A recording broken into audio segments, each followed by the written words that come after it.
Shahab, let me start off with you and actually ask you your views on pounds. So first of all, do they move on the back of any political agreement, whether we find out exactly what the government wants for this customs union, or does it purely move on BOE next week? I think in the immediate term, obviously the BOE next week is the biggest issue. We've seen tremendous movement in expectations for UK interest rates, particularly this meeting. And we went from a point of pricing in a hike almost completely to now giving up entirely.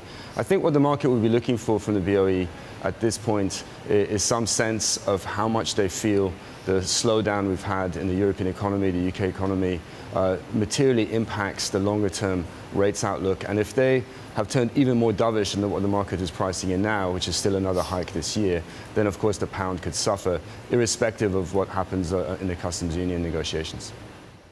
Right, but Shahab, first of all, do you think that, can Mark Carney hike even if he wanted to? And if he doesn't hike, is it because he talked the market price so down when he was in D.C. for the World Bank IMF? Or is it purely on what the economy and the data is doing?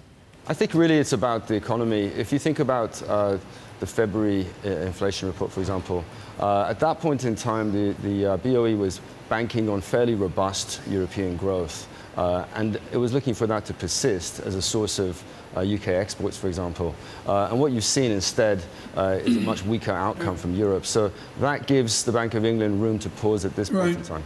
Going into the summer, Professor Feldstein, did we see the Plaza Accord coming? Did we see the dollar surge? Back then? Back then. Did we see it coming? Well, yeah, in a sense we did. If anybody was looking carefully, we saw that the dollar was already beginning to correct.